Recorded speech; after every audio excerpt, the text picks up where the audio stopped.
This is Route 66, the Mother Road, the show that road trips the legendary highway from Chicago to the coast. Your hosts are Robbie and Terry, both 15. Every week they break it down so you actually get it. Road, the show that road trips the legendary highway from Chicago to the coast. I'm Terry. And I'm Robbie. And today we're talking about one of the weirdest, most wonderful things you'll ever see on a road trip, Cadillac Ranch in Amarillo, Texas. Picture this, 10 Cadillacs buried nose first in a flat Texas field, tail fins sticking up in the air like some kind of chrome crop. It looks like a car graveyard, but it's actually art. Very loud, very spray-painted, very Texas art. It was created back in 1974 by a group called Ant Farm, which, yes, is a real art collective, not a science project. 3 guys, Chip Lord, Hudson Marquez, and Doug Michaels, built it on wheat fields west of Amarillo, funded by an eccentric millionaire named Stanley Marsh III. Stanley Marsh III, not the third, he reportedly hated Roman numerals, which honestly tracks for someone who buries cars in his backyard. The Cadillac span from a 1949 Club sedan all the way to a 1963 Sedan DeVille, tracing the golden age of the tail fin. Tail fins were this whole Cold War obsession, bigger, sharper, flashier every year. They basically put rocket ship dreams on 4 wheels. And then one day nobody wanted them anymore, so the fins shrank and disappeared. Cadillac Ranch is kind of a monument to that weird, beautiful moment. Each car is buried at exactly the same angle as the Great Pyramid of Giza, which is either deeply meaningful or the best trivia fact ever. Probably both, Terry. Probably both. The installation was actually moved in 1997 because Amarillo kept growing out toward it, and the artist wanted it to stay on the edge of town. They physically dug up 10 Cadillacs and replanted them about a mile west. That is a sentence I never expected to say out loud. What makes Cadillac Ranch really special is that it's completely free to visit anytime, day or night. No tickets, no ropes, no velvet barriers. And the unofficial rule, actually encouraged by the artists, is that you're absolutely supposed to bring a can of spray paint and add to it. The cars get repainted so often that there are reportedly hundreds of layers of paint on them. Hundreds of layers of everyone who ever stopped by. Scientists, tourists, truckers, school groups on field trips, everyone gets to leave a mark. It's like a guest book made of Rust-Oleum.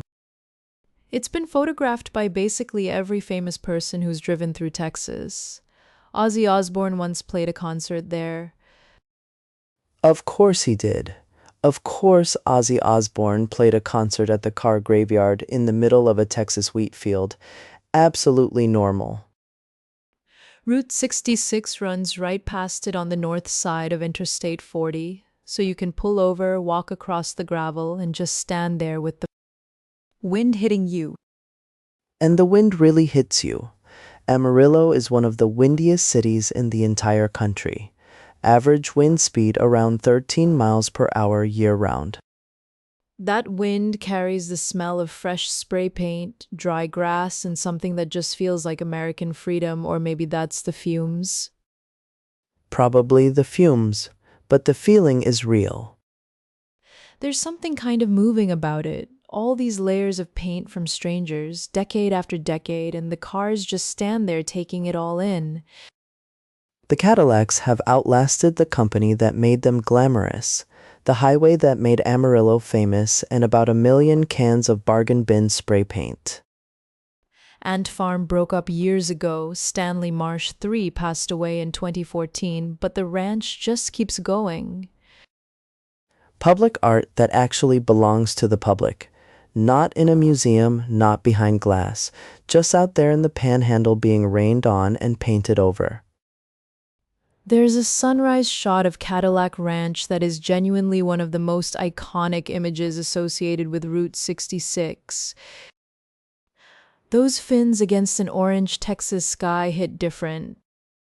Hit different, Terry, breaking out the modern vocabulary on the Classic Highway podcast. I contain multitudes, Robbie.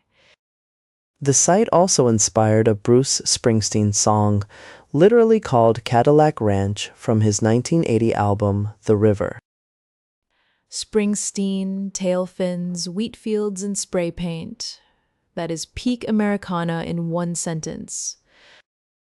If you ever plan to drive Route 66, Cadillac Ranch is one of those stops where you think you'll spend 10 minutes and end up staying an hour. You'll stand there shaking your spray can, adding your little square inch to 50 years of collective human expression, and feel genuinely good about the world.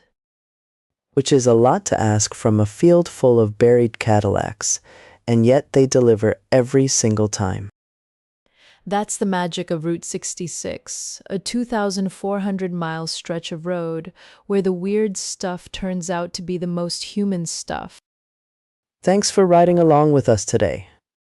Next time you're in the Texas Panhandle, stop in Amarillo, grab a can of spray paint, and say hi to the fins. And if you go, send us a photo. We want to see what you added to the layers. Until then, keep the windows down, the miles rolling, and see you next week on Route 66, the Mother Road.